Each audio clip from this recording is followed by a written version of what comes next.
ladies and gentlemen, and welcome to my attempt to win the Advanced Cup with 75 rated players. This is a video response to Nepenthez shoutout. You probably heard about it.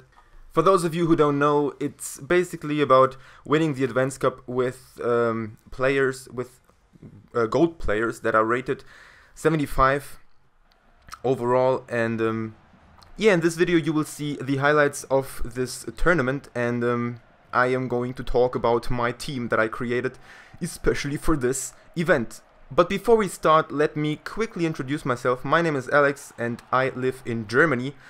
I have another channel on YouTube where I upload FIFA 12 gameplays with German commentary, and this is actually my first try to talk or to commentate in English. So I hope you don't get mad if I make some mistakes, because I basically stopped practicing English when I got out of school, and this was a long time ago. But be sure that I try my best. So yeah, let's talk about the team that I created for this event, for this tournament.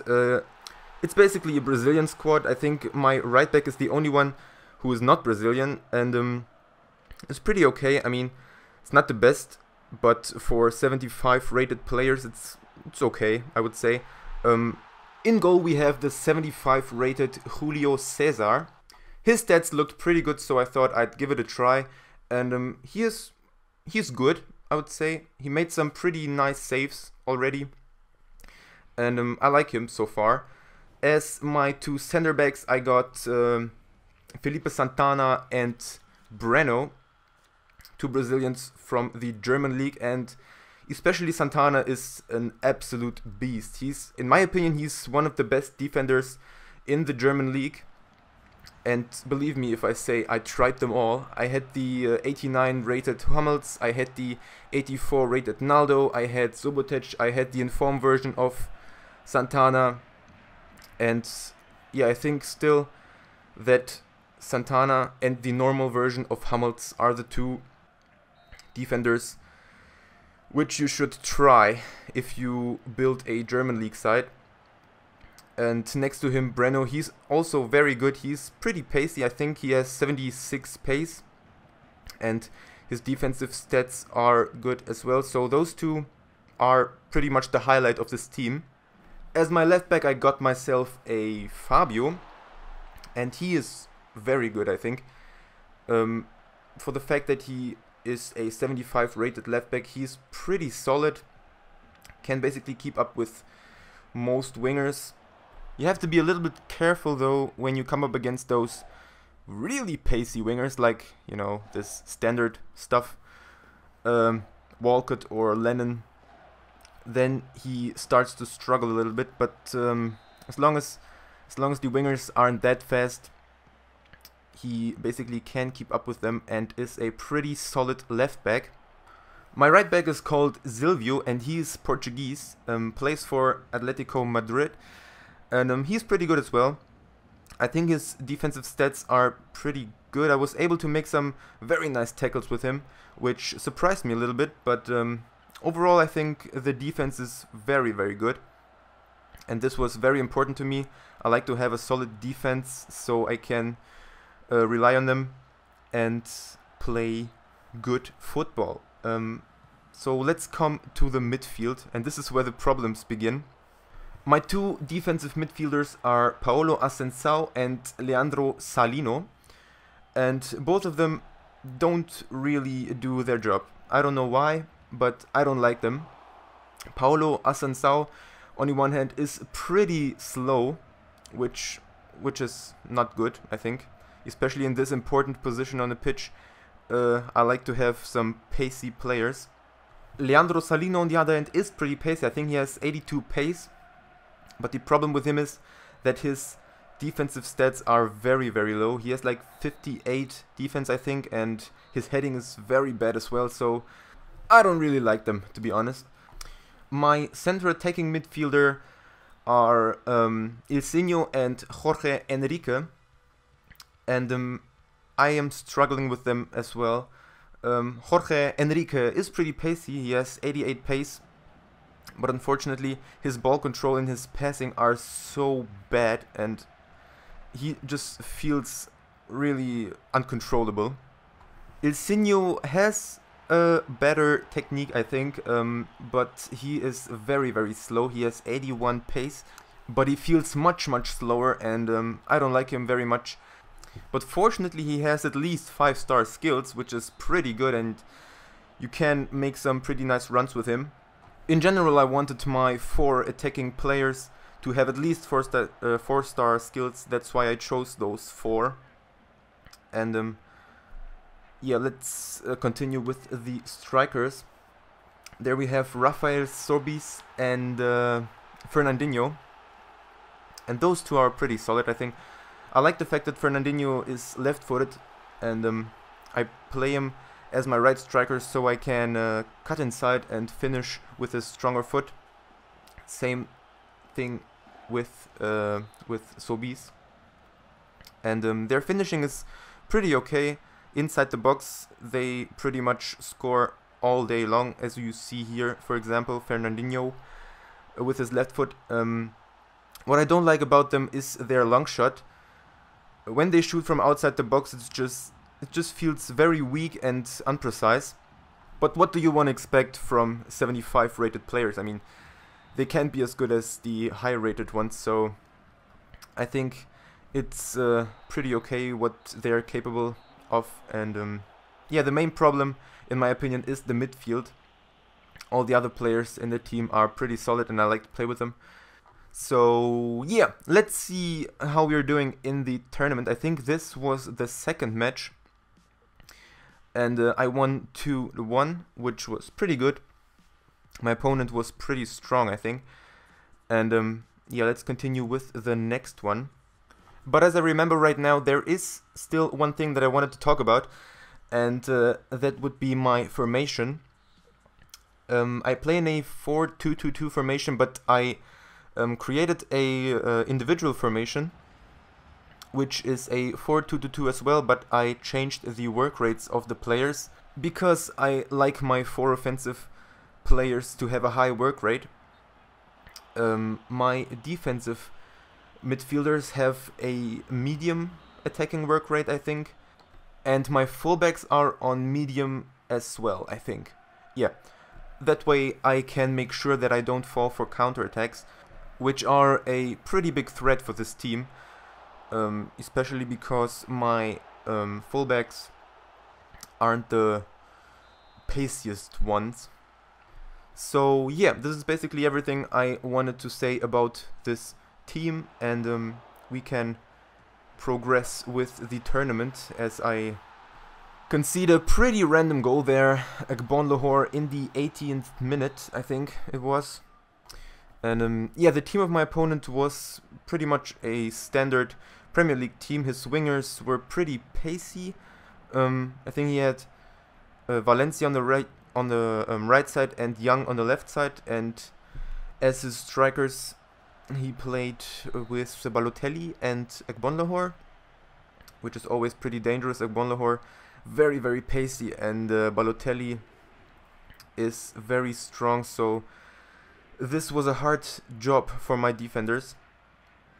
And we are at the end of the first half right now, as Ilsinho tries to run through the defense, and then he scores. Very lucky goal there. Ilsinho, with his weaker left foot, manages to finesse it into the back of the net, and that makes it 2-1 for my club. And this must be the last scene in the first half. Ilsinho plays the through ball to Rafael Sobis, gets past the defender and smashes it on target, but Hart manages to save the ball. And yeah, this keeper, me and Joe Hart, we will never become friends. I hate this guy. He is so overpowered in my opinion. I just can't score against him. I don't know what the problem with this is. But it's not even the 75 rated players. Even if I play with my first team, I'm struggling to score against him, and he's just annoying. I don't like him. The sad thing is though, I tried to play with him as well in my Premier League team, and I didn't even like him, which was pretty surprising. I think he played much worse than my other goalkeepers in my team. So kind of strange what's happening there with me and Joe Hart. So yeah, let's continue with the match. Oh, here I get a lucky penalty. Richards makes a pretty bad tackle and Fernandinho will step up and take the penalty. And he scores! And that makes it 3-1 in the 50th minute. And after that goal, my opponent was basically beaten. We are in the 61st minute. Sobies gives the ball to Salino and he just puts it into the back of the net. 4-1, 62nd minute. And I was pretty surprised that he scored that goal because his shooting stats aren't that good. I think he has like 62 shooting, so that was kind of surprising. Next scene, Ilsinho gets past the defenders and then he tries the long shot, but Joe Hart will never get beaten by such a weak shot. And then my opponent had one last chance. Valencia crosses it in and there is Balotelli and he hits the bar. Very dangerous. And I was lucky that it was still 4-1. And then we are in the 82nd minute. Ilsinho again, who played very good in this match, goes for the long shot, but Joe Hart manages to save it as always. And then Jorge Enrique manages to clear the ball. So yeah, this must be the last scene of the match. Rafael Sobies tries the rainbow flick over the keeper but fails. And now it is time for the referee to blow the whistle. 4-1 is the final result and we successfully made our way into the final. And Rafael Sobies is the player of the match. Now let's take a look at the details. Yeah, I think I was a little bit better, had a few more shots. So I guess I deserved the victory. And for the last match I had to change my manager because the contracts ran out, but that does not make that much of a difference. So, well, let's see what team we are facing in the finals. Well, a bronze pace team. And this situation was kinda ambivalent. On the one hand, the fact that he got into the finals with that kind of team was pretty scary. On the other hand, it would be still very embarrassing to lose against a bronze team. So the pressure was high and I tried my best not to get myself into a counter situation, but still Taylor manages to get through here and fires it off. Fortunately for me, Julio Cesar made a pretty good save and kept me in the game, but I was warned. It seemed like my opponent knew what he was doing and I had to concentrate. And here in the 24th minute, I had my first chance. Rafael Sobies tried the shot from outside the box, but as I said before, the long shot isn't his strong point. Here he gets another chance, loses the ball, but Ilsinho gets it back, roulette, and then he tries the shot from round about 16 meters, but it wasn't even on target, which is pretty embarrassing. But fortunately, Fernandinho makes it a lot better and scores in the 39th minute and brings us into the lead, which is pretty relieving. And I was hoping that this goal would make the game a little bit easier for me, but unfortunately my opponent kept his concentration up, and here he had a great chance, but he missed it. And now it is about time for the referee to blow the whistle, and with a nice lead we are going into the half time. And I think I deserved the lead so far. I had like 4 shots, and I think I could have scored more goals if I would have kept my concentration up a little bit better, but who cares? We will continue with the second half. 47th minute, Fernandinho tries to make a little skill run, but gets tackled here and the referee blows the whistle.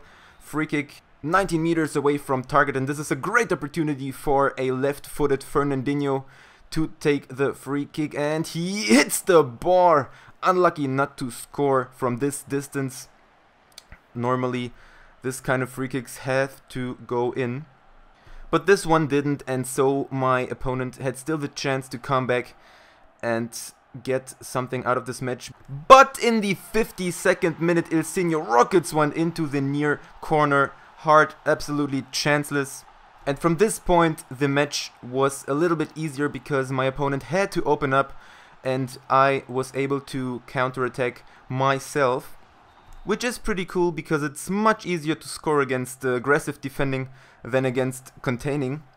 But before I could carry out my plan, my opponent had another chance, crosses it in, and Taylor wins the header. Fortunately for me, my keeper was able to save it, and in the 59th minute, Rafael Sorbis gets himself in a very nice situation here, has a lot of space ahead of him, cuts inside and tries the long shot, can't be blocked, but the deflection goes directly to Enrique and he scores in the 60th minute. And now it's time to talk about momentum and scripting. I really don't know if something like that exists, but in those kind of situations I always try to play it safe and dominant until the end of the game. And that's exactly what I did, and fortunately for me, my opponent gave up, started sliding like an idiot, and gave me this free kick. Some of my players get injured after this game, but well, who cares about that? We are in the 85th minute now, nice little through ball to Fernandinho, and he tries to cut inside, now gives the ball to Ilsinho, and he gets lucky with the rebound and scores the 4th goal of the match in the 86th minute. And at this point my opponent had enough and started to play like a complete douchebag, scored one own goal after another, and 6-0, here he fails, but I give the ball back to him, and this one's pretty nice, I have to admit. Well, 7-0 is the final result. And this is going to be the last scene of the match. Fernandinho on the right wing tries to provocate the defender, and here he gets tackled first time, and then he gets fouled, and referee blows the whistle.